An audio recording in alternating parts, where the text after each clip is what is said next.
there? Well, I get almost all or everybody would do it, and he's been doing it his entire career. And we would know it, right? We would play. He's in Arizona. We were up in Winnipeg, and we'd play against him. And we would put 6 clips on the power play of you got to get in front of that shot. You got to get in front, and we still couldn't. So, what he does is he has a whole bunch of different ways to shoot the puck. Right? Some of them are half passes. Some of them will shoot hard, but for a stick. He's just got a gift that he works at it, and it's so good now. Especially, you're going to see more and more shot lane teams with. A bit more collapse to the net front, having a guy that can get a puck to the net, change speeds on it, critical. And picking up a win over Toronto last night, I know it's only 1 of 82, but in the home opener against that opponent, you had kind of the rematch of the playoff series feel. Was there a little extra to that one? Yeah, for sure. I think the best part for us was the third period. I like the way we played in the first, for sure. You get up 2, that's good. But we got back on the puck in the third period and got more aggressive and generated some of our best chances in the third. So I like that we weren't trying to hold on to a 1-goal lead from the drop of the puck in the third period. We had to get a big kill in. We did that and then attacked. So it was great. It was great building. All Panther fans. It was nice.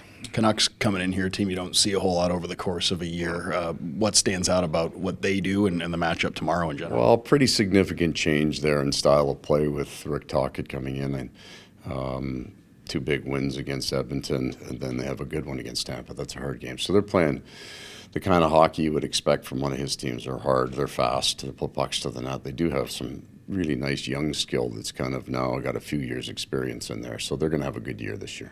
We know what Lombard brings with the physicality, the intensity. The fact you're having him on the PK, it's part of the day start here. Just what has he shown you to get some some time in the PK situations, and how have you seen him so far? Yeah, it's like development, right? We have to find roles for players, and then we have to give them the opportunity to expand those roles. So we've been looking for penalty killers. We brought in Stenlund for that reason alone. I think he and Luosterainen got a nice pair together. But if we can get another pair, and Lundell had killed with Barkov quite a bit, so he's got some experience even though he's young.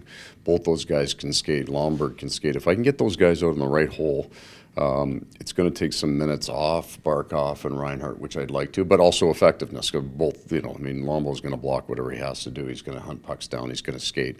And you like to have a little variation in your penalty kill from kind of thinkers and position killers to guys that just put a lot of pressure on the puck.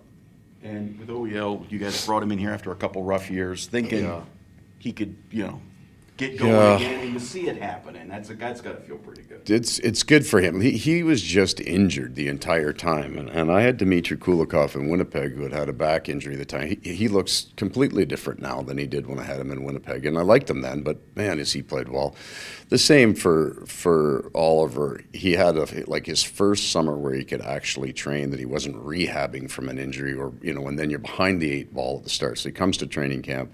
He's in good shape for this time. He's had a lot of months off, and then he's just kind of built. This guy's a good player, and everybody knew that.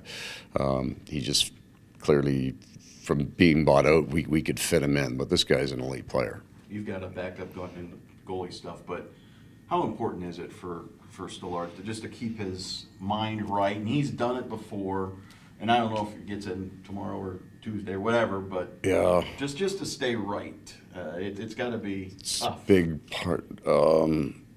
It can be tough. It can be. If you aren't an experienced guy at it, if you haven't lived it, it can be a real challenge for you. But that's why he's here. He's experienced in this, practices hard, in a great mood, understands light schedule at the start of the year.